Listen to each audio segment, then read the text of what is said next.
Jasmine, je souhaitais que nous évoquions un troisième sujet qui n'est pas un sujet local, hein, contrairement à nos habitudes, mais qui est quand même suffisamment grave pour qu'on en parle. Vous savez, c'est ce pasteur américain extrémiste qui... extrémiste chrétien. Oui, chrétien, qui envisage de brûler 200 Corans pour...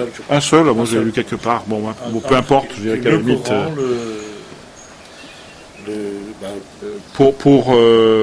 c'est le 11 septembre et c'est donc pour glorifier les victimes des attentats du 11 septembre. Ce monde marche à la tête quand même. Ça montre aussi, oui, tout à fait. Non seulement ce monde marche sur la tête, mais ce qui est encore plus dangereux, c'est que ce sont ces gens comme ce pasteur qui incitent à la violence, qui incitent à la haine et qui fait l'amalgame des choses. C'est dangereux. C'est dangereux de voir qu'un homme qui a autorité, qui est intelligent, qui a autorité sur des gens dans son groupuscule, une cinquantaine de personnes. Mais médiatiquement aujourd'hui, c'est ça le problème, c'est qu'aujourd'hui toute la terre en parle. Voilà, tout le monde en parle. Pourquoi ? Parce que lui veut brûler un Coran pour commémorer le 11 septembre. Quel est l'intérêt ? D'abord, quel est le lien entre le 11 septembre et le Coran, ce qui est une ineptie de Al-Qaïda étant musulman... c'est une... Et puis ça intervient dans le débat, vous savez, de la construction de cette mosquée à proximité de Ground Zero, donc... Quel est le lien à chaque fois Non, mais je suis d'accord avec vous. Entre des islamistes qui sont extrémistes, qui sont... Moi, ce qui me fait peur... Et ceux qui sont comme tout le monde. Je veux dire qu'il faut arrêter de croire que tous les musulmans, qu'ils soient barbus, qu'ils soient ou non, que ce soit des extrémistes, des violents. C'est pas vrai. C'est comme dans chaque religion, il y a toujours des extrémistes, il y a des cinglés et des fous. Et c'est vrai, il faut arrêter cette amalgame-là. Alors, moi, ce qui me fait peur, Jasmine, c'est qu'avec la mondialisation, avec les médias, aujourd'hui, il se passe un événement comme celui-là aux États-Unis. Il y a 20 ans de ça ou 30 ans de ça, personne n'en aurait parlé. Aujourd'hui, la terre entière est au courant. Et des extrémistes de ce bord-là, ils s'en retrouvent dans toutes les religions. Al-Qaïda chez les musulmans, les juifs orthodoxes et ultra-conservateurs en Israël ou ailleurs dans le monde, les chrétiens ultra-fondamentalistes aux États-Unis. Mais là où c'est dangereux, c'est quand on voit que, par exemple, dans un pays comme les États-Unis, ils arrivent à se constituer en groupe de pression extraordinaire et qu'ils font les élections. C'est eux qui peuvent faire basculer une élection d'un côté ou de l'autre, et c'était, il faut le savoir, quand même, les soutiens des Républicains et de George Bush. Quand on voit Barack Obama qui arrive et qui essaye de mettre un peu d'ordre dans ce système-là, et le fait qu'il accepte qu'il y ait une mosquée à proximité de Ground Zero, c'est quand même le symbole d'une réconciliation. Et le message on fait passer, justement, attention, tous les musulmans ne sont pas comme ça. Et qu'on voit qu'il reçoit des menaces de mort, qu'il y a des fous comme ceux-là qui sont prêts à brûler le Coran pour aller jeter de l'huile sur le feu, mais on se dit, mais ce monde, il va dans le mur, c'est pas possible. Et le pire, c'est que, comme vous l'avez dit tout à l'heure, c'est qu'aujourd'hui tout le monde le sait, tout le monde en est choqué. Tout le monde se demande quel est l'intérêt d'abord de le faire, quel est le lien qu'il y a entre les musulmans et le 11 septembre. À chaque fois, on va toujours au raccourci, et on essaye toujours de dire, regardez, c'est à cause d'eux, c'est pour... Mais c'est encore plus grave, Jasmine. C'est que le problème là, c'est que des gens comme ceux-là peuvent faire élire un nouveau... Là où il y a des élections qui arrivent, et les sondages sont pas bons. Ils vont peut-être changer, il y a encore quelques semaines avant les élections. Mais si on suit les sondages actuels, les sénateurs qui vont être au Congrès, les élus au Congrès qui vont être élus, vont l'être en ayant été soutenus par ces groupes de pression-là, donc ils vont leur devoir ensuite leur élection.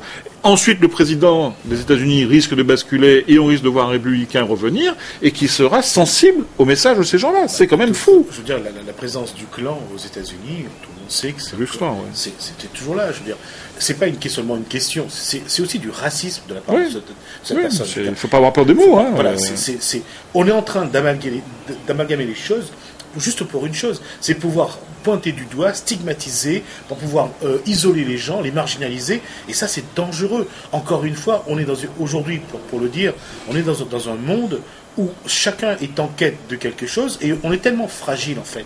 On ne cesse de fragiliser le monde, parce que regardez ce groupuscule de 50 personnes, avec un extrémiste à la tête, il suffit à faire peur Oui, au monde sauf entier. que Jismi, vous voyez, et j'ai jamais eu l'occasion de le dire, et c'est bien que je le dise aujourd'hui, je suis aussi inquiet par les dérives d'un Nicolas Sarkozy en France, d'un Silvio Berlusconi en Italie. Tout ça, bon, c'est pas gravissime, je vais pas tomber dans le jeu de la gauche qui dit que ça y est, la Shoah est repartie, etc. Mais fait partie d'un ensemble de choses qui ne sentent pas bon et qui font que vraiment, il y a lieu d'être inquiet quand même, de se poser des questions. Le mot juste, c'est vrai que ça sent pas bon. C'est vrai que ça sent pas bon, et malheureusement... En droit, Sarkozy a raison. C'est vrai que le dernier traité européen lui donnait l'autorisation concernant les Roumains et les Bulgares qui seraient en France depuis plus de 3 mois de les renvoyer chez eux. Mais l'erreur monumentale qu'il a faite, c'est qu'il a désigné non pas les Roumains, mais les Roms. Les Roms.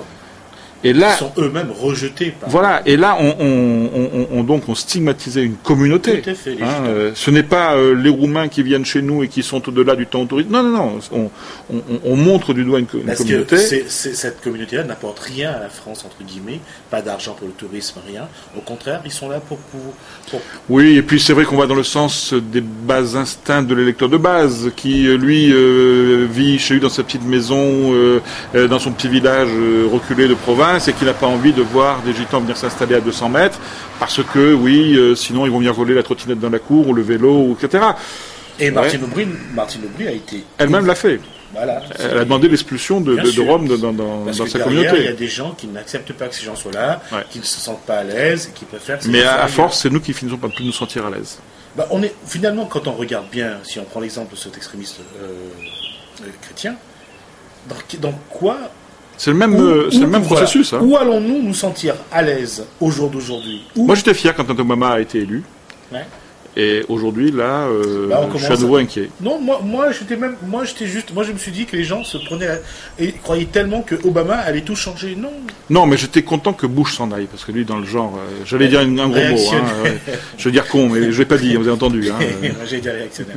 Non, c'est clair, il est évident. Mais je crois nous, au jour d'aujourd'hui, et c'est pour ça, je crois que avec toute cette violence qui existe, je crois que nous, à La Réunion, on a cette chance d'être là, et je crois que on doit être fiers de nos musulmans à nous, d'être fiers de vivre avec nos musulmans, et je crois que, Pierrot, je pense qu'il faut qu'on se batte chaque jour pour qu'on puisse conserver notre savoir-vivre et notre vivre ensemble. Je suis tout à fait d'accord avec vous, et je dis qu'à La Réunion, il y a cette chance d'avoir des communautés qui vivent en bonne intelligence les unes à côté des autres, mais il y a un problème, c'est quand on commence à parler de communauté, c'est que déjà on se met en marge du reste de la société, ça c'est le premier point, et le deuxième point, c'est que, la communauté existe, on a toujours dit la communauté musulmane, donc bon, c'est même passé dans les mœurs, on n'entendait même plus à force de le dire, mais il faut aussi que les communautés, je ne vise personne en particulier, je parle de façon totalement générale, quand un incident se produit, eh bien qu'on ne fasse pas bloc autour du membre de sa communauté, quoi qu'il ait fait, et sans chercher à comprendre qui perd, qui gagne, comme on dit en créole, mais que on analyse, on réfléchisse, et s'il y a lieu de pointer du doigt un jeune malotru, mal élevé, mal éduqué, et qui fait une bêtise, eh bien il faut savoir le faire, et ce jour-là aussi il faut faire preuve de courage. Il faut préserver la communauté. Et il faut préserver la communauté globale des Réunionnais. Merci Jismi. On va d'abord souhaiter un joyeux Eid Barak à la communauté musulmane. Tout à fait, puisque c'est leur fête aujourd'hui. Merci Jismi. À la semaine prochaine.